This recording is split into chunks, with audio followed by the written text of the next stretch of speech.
Assalamualaikum warahmatullahi wabarakatuh. Adik-adik kami pejuang SBMPTN. Nah, di sini kita ketemu lagi di channel YouTube saya Budiono Yahman. Nah, hari ini kita akan bahas soal SIMA UI 2010 kode 504. Coba kita lihat sama-sama soalnya ya. Diketahui rentang pH suatu indikator adalah sebagai berikut. Nah, ini ada beberapa indikator dengan rentang pH masing-masing. Coba kita lihat gimana cara memahami rentang pH ini. Contoh gini, metil jingga dia bekerja pada pH 2,9 sampai 4,0.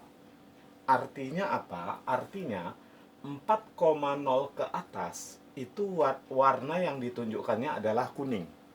Ya. Nah, jadi kalau dia seandainya pH-nya 5, kuning, pH-nya 7, kuning, pH-nya 11, kuning. Pokoknya 4,0 ke atas itu warnanya kuning. Kemudian 2,9 ke bawah warnanya warnanya merah. Nah, pertanyaannya, bagaimana kalau dia berada di antara 2,9 dengan 4,0? Contoh kita ambil misalnya 3,2. Nah, kalau dia berada di antara 2,9 dengan 4,0, maka warnanya pun berada di antara merah dan kuning. Berarti jingga, gitu dia maksudnya. Nah, ini yang lainnya ya. Ada metil merah 4,2 sampai 6,9 ya. Kemudian bromtimol biru 6,0 sampai 7,6. Maksudnya gini, seandainya warnanya biru, berarti tuh pH-nya 7,6 ke atas. Jadi kalau 8 biru, 10 biru. Nah, kalau kuning berarti pH-nya itu 6,0 ke bawah. Mulai dari 6, 5, pokoknya ke bawah itu kuning.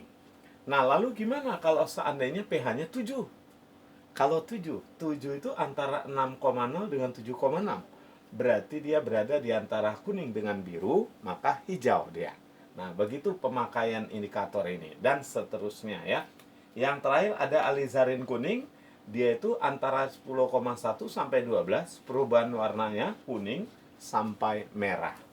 Sekarang pertanyaannya, dengan menggunakan salah satu indikator yang sesuai, larutan natrium asetat 0,2 molar dengan KaCH3COH 2 kali 10 pangkat min 5, maka akan berwarna apa? Nah, di sini kuncinya kita harus bisa menentukan apa warna dari pH larutan natrium asetat yang 0,2 molar ini.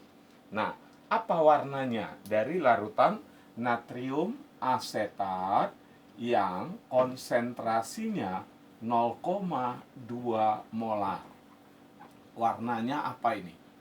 Nah, untuk pH-nya berapa ini? Nah, itu dia ditanya warnanya apa, berarti kita harus tentukan dulu pH-nya supaya kita bisa tahu indikator mana yang sesuai.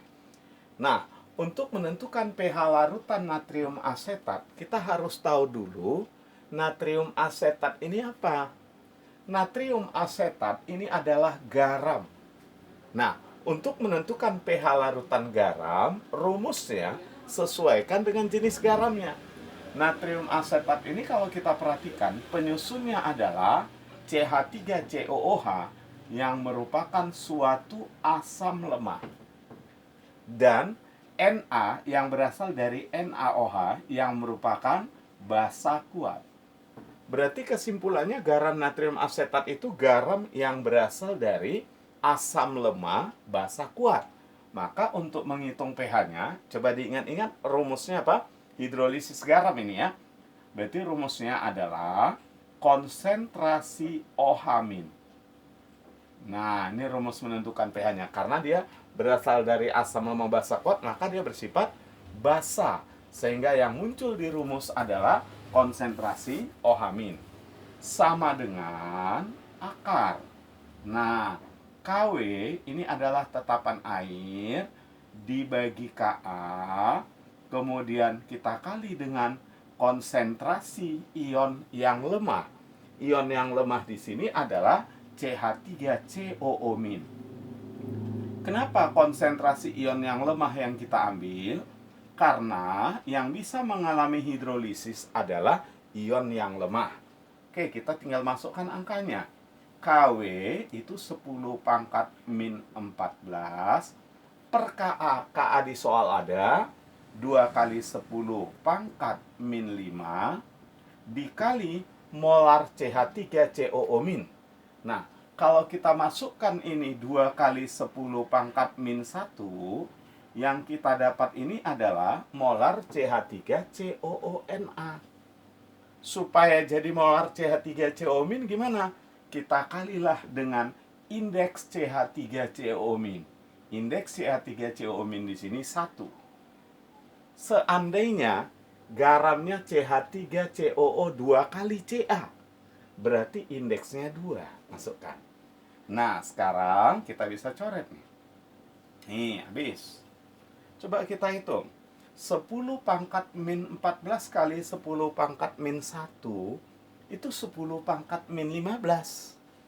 Dibagi 10 pangkat min 5 tentu 10 pangkat min 10.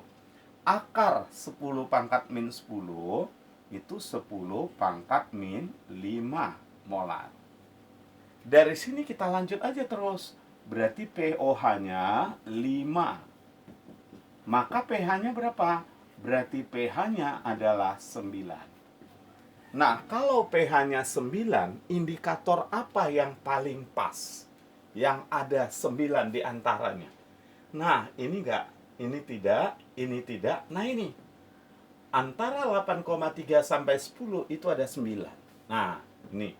Kalau ini 10,1 sampai 12. Di atasnya, kan gitu. Nggak ada angka 9 di antara ini.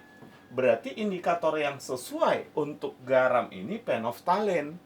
Apa warnanya? Perubahannya adalah 8,3 sampai 10 tak berwarna ke merah.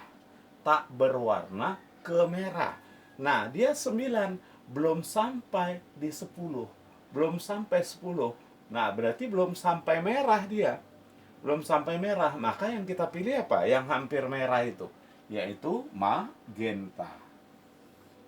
Dia, ya, jadi jangan sampai merah kan 9 antara 8,3 dengan 10. Ya, jadi kita pilih jawabannya adalah magenta. Gimana adik-adik pejuang SBMPTN? Jadi ini ya soal SIMA UI 2010. Oke. Kemudian jangan lupa kita bantu channel ini supaya berkembang, bisa membantu banyak orang nanti. Caranya klik tombol like, kemudian subscribe dan share. Terima kasih atas perhatiannya adik-adik. Assalamualaikum warahmatullahi wabarakatuh.